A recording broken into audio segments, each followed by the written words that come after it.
Hey, Dr. C here. Hope you're having a good day. Springtime, colder than heck.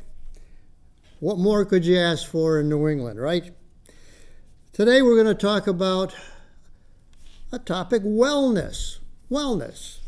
Well, you see a lot written about wellness now, and there's a lot of programs that are offered for wellness, both with insurance plans and with industry.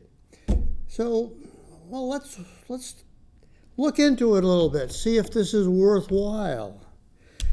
There definitely is a difference between health and wellness. Of course, I didn't appreciate it going through medical school because we didn't even talk about it then. It was health. That was it. But always we start with the basic definitions. And I'm going to use the definition of the World Health Organization for wellness. It's a state of well-being in which an individual realizes their own ability, can cope with normal stresses of life, can work productively, and is able to make a contribution to society. That's a pretty broad definition, but a lot of these definitions change depending on the person themselves, what their particular aim in wellness is. Is it just physical wellness, mental wellness, whatever it happens to be. So that colors the definition quite a bit. So let's look into it a little bit. First, before I go into the wellness part, let me just give you a very quick definition of health. What is health? Well, it's a state of complete physical and mental well-being. So they deal mostly with physical and with mental. That's health. Health is not the absence of disease. We try to be much more positive about it than that. However, health, as I particularly looked at it, even during my training, etc., it was very disease-oriented. When we go for an internship or residency, where are you? At a hospital. So there you're dealing with a lot of the worst of the pathology, you might say. So it's very pathologically oriented, and we base our treatment on the diagnostic things that are available, which are blossoming now all over the place, and the actual medication or whatever the treatment happens to be. Whereas with wellness, that is a state of well-being. It's something that is ongoing. You may be perfectly fine at one stage of your life. You may be very content and happy with your life. And then something happens and all of a sudden, may not be. So wellness is a continuum. Lasts your whole life. Wellness. Let's look at the different aspects of wellness. And basically, I've tried to look at the literature, see what is actually part of the whole wellness program. I've looked at it and I found about 9 different aspects of what we would know as wellness. Let's look at them. First of all, and I'm not going to go by any particular order because they're all important, every one of them. Let's deal first with the intellectual aspect of wellness. What does that really mean? Well, you should have good study skills. That's part of the intellect, good study skills. You should have good time management. Manage your time. Allot a certain amount of time to this, certain amount of time to that, and keep to it. So time management is important in the intellectual side. You should be able to see all sides to any story. So that's basically what our legal system is based on. Seeing both sides. Or maybe like with the lady who's got that balance scale in front of her with the blindfold on. Both sides to the story. That's part of the intellect as well. You should be open to new ideas. You should be open to meeting new people, regardless of where they're from. And you should be what we call a critical thinker. Now, what's a critical thinker? A critical thinker is not impulsive. They don't make decisions spur of the moment. They want to look at the both sides, then decide without being prejudicial. They want to then decide on the best course to proceed. Okay?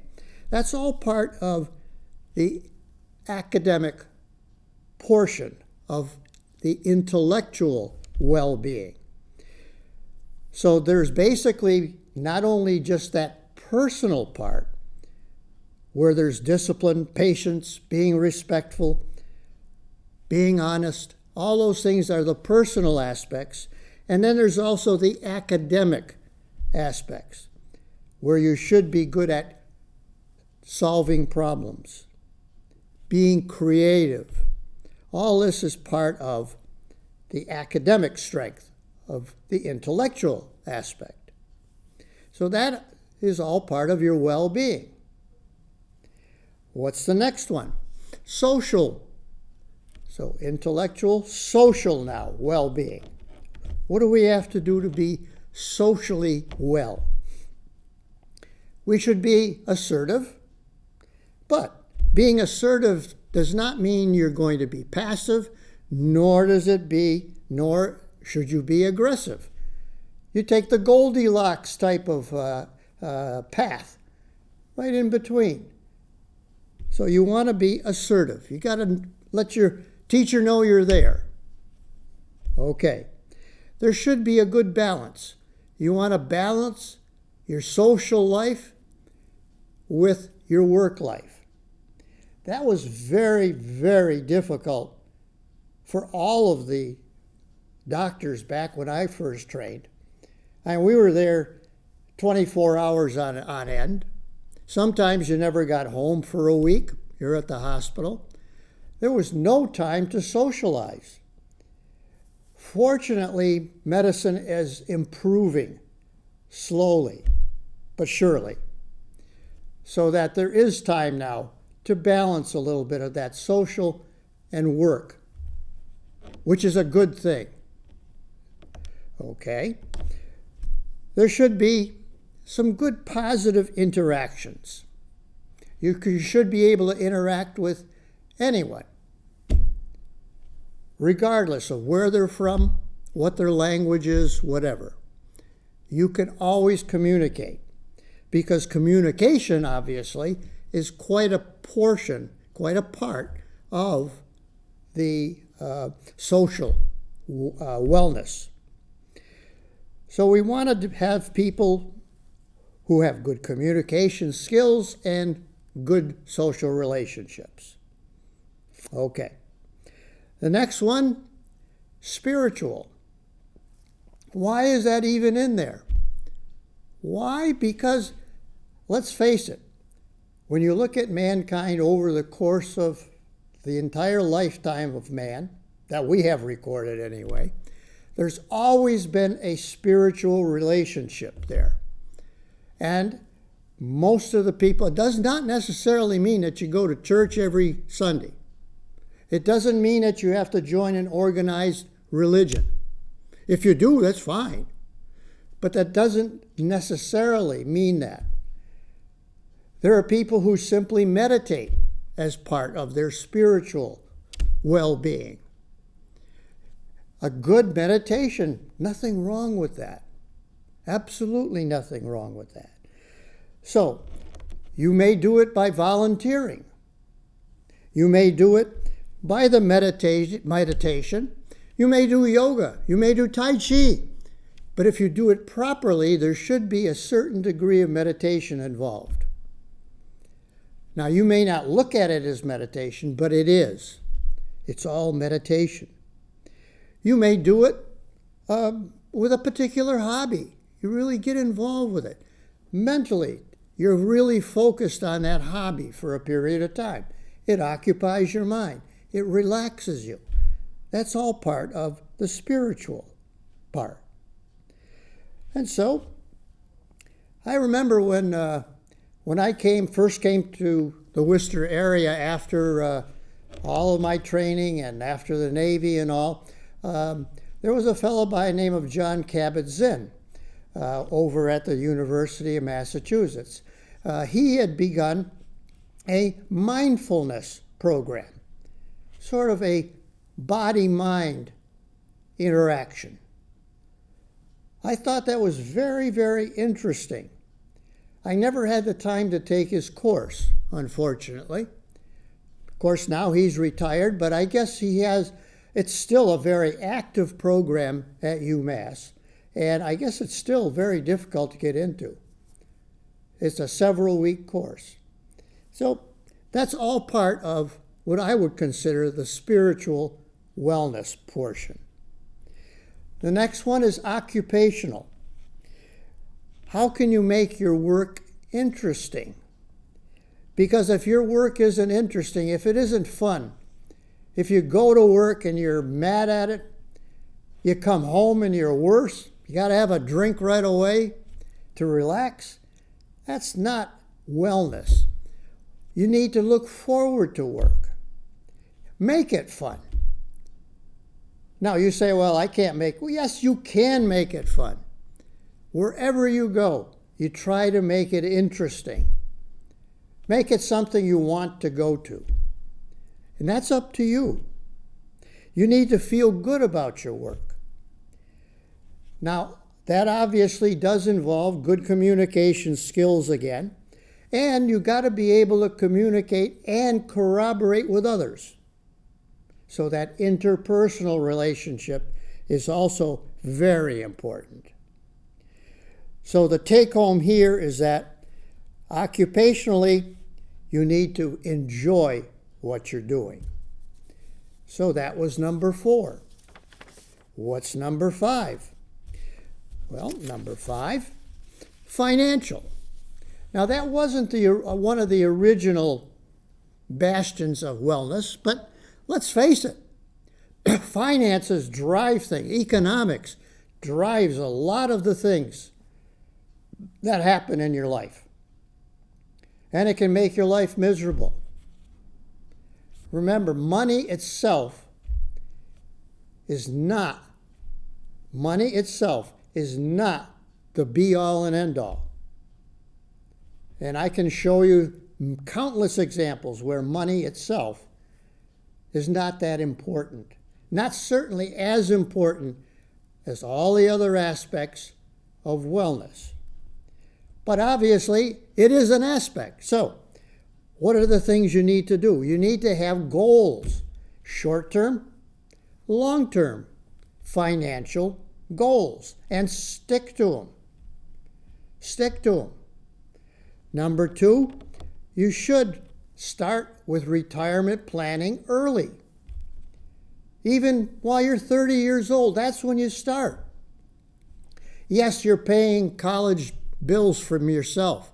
Yes, you're paying the children's bills. That should all be part of the budget. And you should put away a little bit every year for your retirement. It does count up. Believe me, it does. So, every now and then you do need some assistance. There's all sorts of people out there who want to tell you how to spend your money, how to keep your money for retirement. But that's something you yourself need to look into for your complete wellness package. Number 6, we should talk about medical.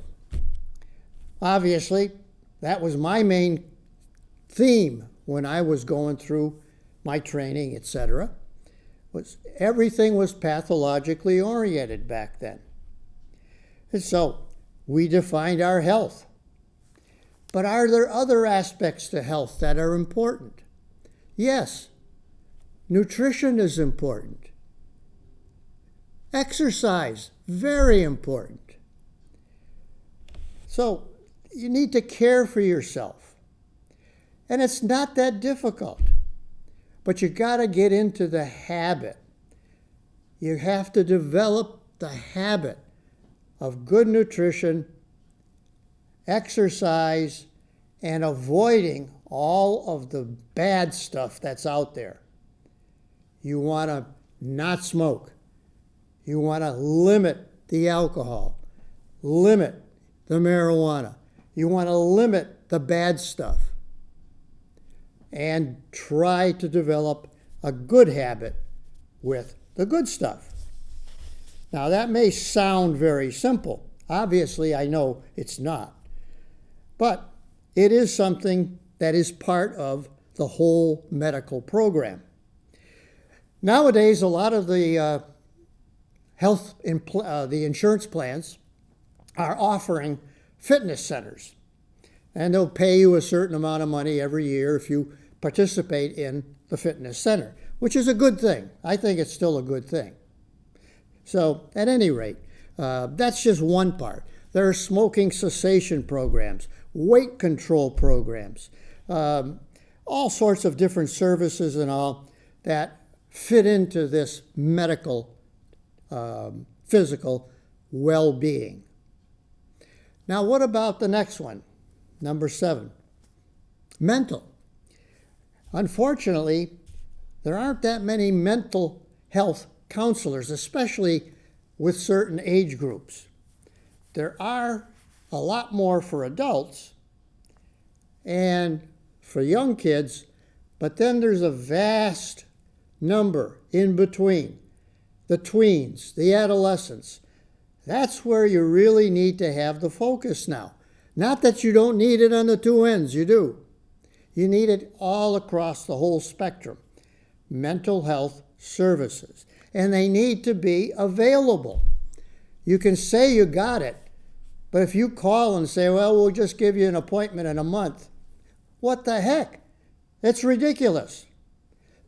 We need to help to develop more and attract more younger minds to go into the field of mental health services. So that is part of the mental state. Now, also part of the mental well-being, you need to know yourself. By that I mean all of your strengths and your weaknesses. That means you got to be honest with yourself. What are your strengths? What are your weaknesses? Not that easy. It's easy to say, not that easy to recognize, especially your weaknesses. So that's part of growing up. That's part of experience. Okay? So that is part of the whole mental stuff. Because let's face it, we're always going to be facing ups and downs during the course of our life. Yeah, we can deal with the uppers very well. Makes you happy. It's how you deal with the downers.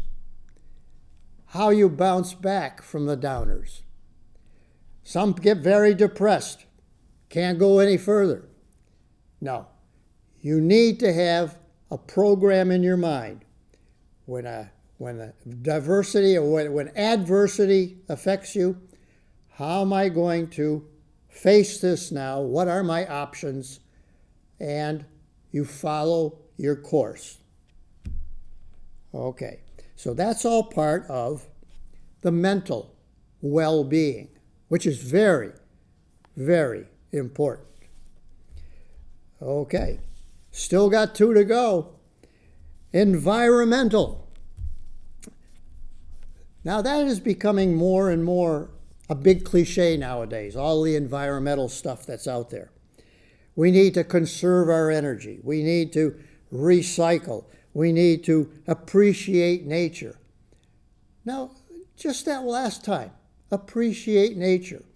When's the last time you took a walk and actually just looked at everything that's out there? Everything. Not just the sky, not just the trees, but the plants, the grass, the air. Appreciate everything that's out there in nature. Take a good walk and do that. Focus only on all these things that you can see when you take that walk. That's part of the environmental. You have to have respect for all of those things. Now, that always takes me back to Albert Schweitzer, who everything has a life. A plant has a life. Everything has a life. He respected life, not just human life, life of everything, of the bugs, of everything, and would never kill anything unless there was an absolute purpose for doing it. So I appreciated that portion of Albert Schweitzer's life. So that's part of the environmental portion as well. Respect for all species, respect for everything in nature. What's the last one is emotional. Emotional well-being. Well, part of that is kindness, treating others well. You don't want to cause more stress by treating someone badly. And it's not just the stress you may be causing in that person. You're going to be stressed yourself. So, be kind. Show your gratitude. Somebody does something good for you, express your gratitude to them. It goes a long way. And for yourself and your own well-being as well. So you need to be in touch with all your emotions. You need to know when that emotion is going a little bit too far, bring it back down again. So you got to, again, be aware of yourself. Self-awareness and self-regulation. Now, listening is a very important factor. A good listener is a heck of a lot better, well-being-wise, than someone who is instantly aggressive. So be a good listener. Show your empathy, caring for the people. So all those different aspects are aspects of wellness. Now, what are these programs now that are being given, say, by the insurance plans or by large companies? Well, when they first brought that out, the wellness companies brought it out to the manufacturers, you should have a wellness program. Well, the very first thing that they thought of, you should have exercise, you should have maybe watching your weight, we should have some programs like that. But very, very few, if any, go into every aspect of wellness. So there were some issues, ethical issues of trying to implement a wellness program in an industry. Well, why should there be a question? Why? Well, because some of these industries would use a carrot approach. They would dangle their carrot. They'll give you an incentive amount of money, for example, if you participated in this exercise program. So that would be a carrot. But is that carrot for everyone who work there? What if you have a disability and you couldn't participate? You no longer would be eligible for that carrot. Well, That is an ethical issue. Nowadays, I don't want to do it. Well, we're a free country. If you don't want to do it, you don't do it. Okay, that's an ethical issue. As opposed to the carrot, we also have some that use a stick approach. If you don't do it, you get the stick, like the nuns used to do, across the back of the hand. God, my hands still ache from that. They're still deformed from all those whacks I took from the nuns. That was the stick approach. Ethical issues there as well. So, and the same for the same reasons. That's still not well defined legally, how far you can go and how much you can do with these programs to benefit everybody. Now, are these programs working in industry?